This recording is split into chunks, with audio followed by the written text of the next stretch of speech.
Alright, hello citizens of the Nigelverse. It's Nigel once again, and welcome back to Labyrinth. So, as always, I got some poetry for you guys.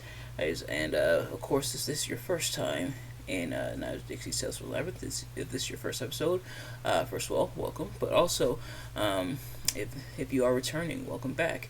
Heck, but for my new viewers, what we do here is I read poetry, of course, at least for these episodes.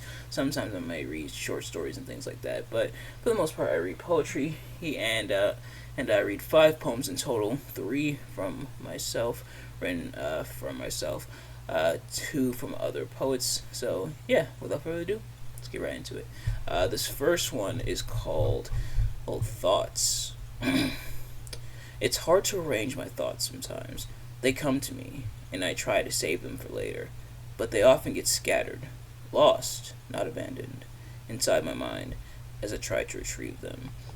So if you're anything like me, sometimes thoughts come in and they get lost in there.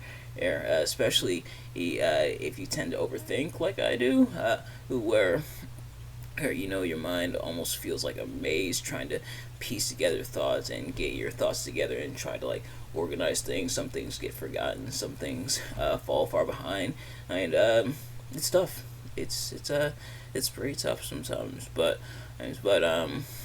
I'm trying my best to deal with these. He's and you can too. A good way to is to actually write stuff down, which admittedly I kind of have to get more into the habit of. Sometimes I write stuff or even log stuff on like a calendar or something that hey, this is coming up, or I have to do this on this day. So that will definitely help. Getting your thoughts organized, and sometimes I'm taking time to prioritize certain things. Like, okay, this has to pretty much try your best to organize your thoughts and to an extent your life and everything, and it'll definitely work out in the long run. This next one is called Treadmill. Life feels like a treadmill sometimes. Sometimes things go fast, sometimes things go slow, except you usually don't have control over the speed.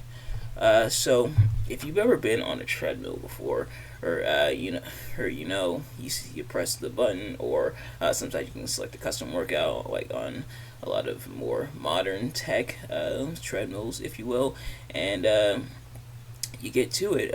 You can change the speed.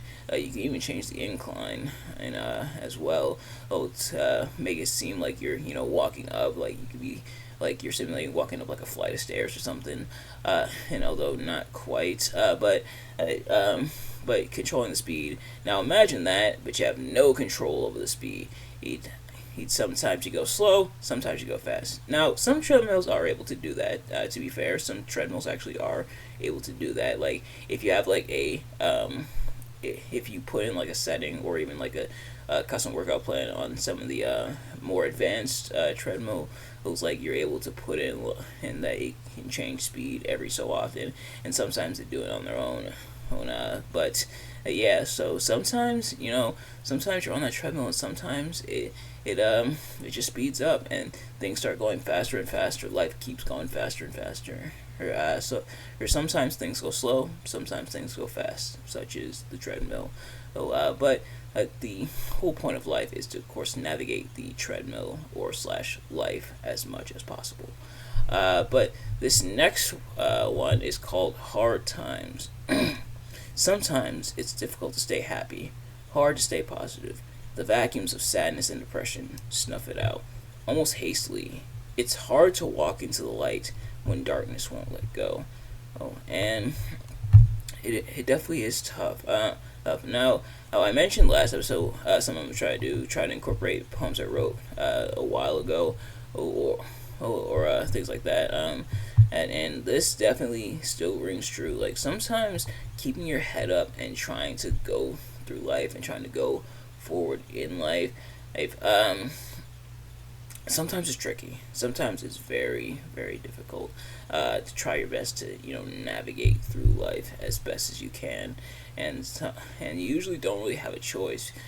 Because you have to navigate through life, but it's hard to like navigate life and keep that smile and try to keep that positive outlook. It's tough sometimes, and a lot of times There's a lot of outside factors. Now, how obviously life is usually not quite what happens, but how you react to it. But sometimes life does kind of suck. So sometimes things hit you hard, and it's hard to maintain when things like that come up. So it can be definitely difficult sometimes.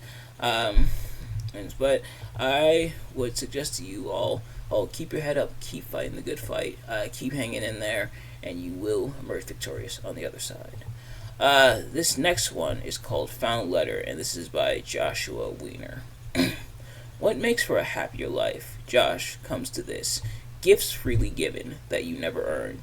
Open affection with your wife and kids. Clear pipes in winter. In summer screens that fit. A few days in court with little consequence. A quiet mind. A strong body. Short hours in the office.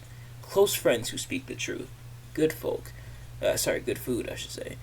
Cooked simply. A memory that's rich. Enough to build a future with a bed in which to love, read, dream, and reimagine love.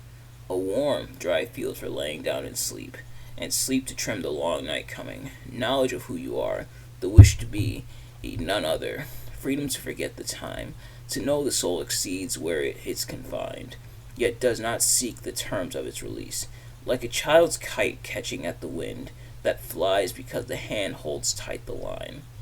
So judging not just by the title of this poem, but even perhaps by the opening line, and suggests that this is from a different person's point of view, not necessarily Josh or Joshua, aka the author, but more so coming from someone. So this would be actually a second person point of view, which I feel like is not quite as common in terms of literature, I should say, as first or third person. But this second person, aka you're talking directly to someone. But essentially reading this letter here is Josh, and this person talking about a lot of good things in life, such as family, having a nice warm bed, having clear pipes in the winter. Just it's kind of the little things that bring you joy. Essentially, he telling Josh here to focus on these things, keep these things in mind, and that bring joy, and to keep bringing joy and finding the little things that bring joy. I kind of talked about this, briefly in last week's episode of System Shock Radio, but kind of the little things, kind of like the things that make you happy that may or may not seem big, or may seem small, but do make you happy and do bring you joy. Those are oftentimes the best things. And this last one is called Solitude, and this is by Ella Wheeler Wilcox. Laugh, and the world laughs with you. Weep, and you weep alone. For the sad old earth must borrow its mirth, but has trouble enough of its own. Sing, and the hills will answer. Sigh, it is lost on the air. The echoes bound to a joyful sound, but shrink from voicing care. Rejoice, and men will seek you. Grieve, and they turn and go.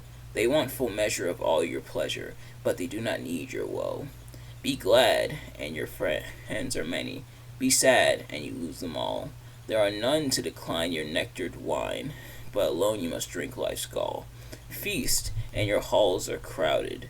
Fast, and the world goes by. Succeed and give, and it helps you live, but no man can help you die.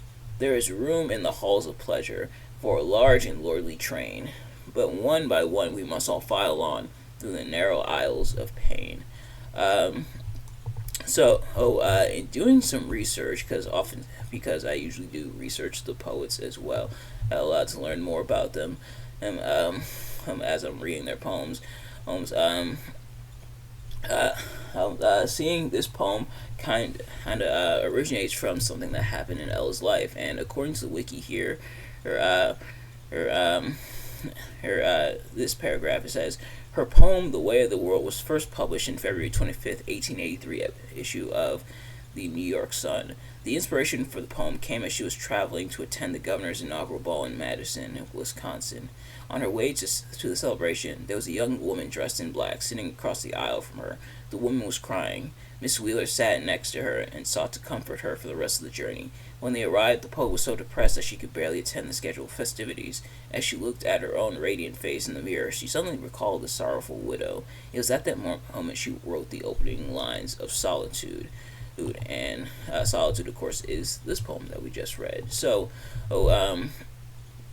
oftentimes, taking real life experiences or even real life struggles, or anything in your personal life, and applying them not just to poetry, but to anything that you're working on, any piece of literature that you're working on, oftentimes happens. And I know I definitely do it often, where something in life happens, good or bad, and where I take it and I decide to harness it, to harness how I felt about it, and to incorporate in the poetry I'm working on, what I'm working on. Usually, he not only is a good way of explaining it and organizing my thoughts about it, but even helps sometimes come to terms with it and realize things about it, things I otherwise wouldn't have realized about it. So I'm kind of thinking about it in a different perspective, and that's exactly what we're seeing here. But also the words do ring true. It's when things are up, and we feel like we're celebrating, we feel like we're with everyone, we feel like we're on top of the world, we're king of the world, we're queen of the world, we're happy, we're excited. But those low moments, we oftentimes feel alone. We feel like, in those moments where nobody's watching is where we feel like we suffer, and oftentimes we feel like we suffer alone. That might not always be the case, but sometimes we feel isolated. We feel like we're alone in our struggles, and we feel like no one else would understand it, and no one else would get it. And that's why sometimes, especially for people like me, sometimes it's hard for us to open up because we feel like no one else would get it. And sometimes people truly don't, and we do have to suffer alone. But sometimes the suffering alone is necessary because it's just you and yourself and your own thoughts. Else, without any outside bias or input on the situation, you come to realizations about it. You come to say, okay, you essentially come to terms with it. And so we're seeing that in this poem. Sometimes we do suffer alone, but sometimes the suffering alone is beneficial for us.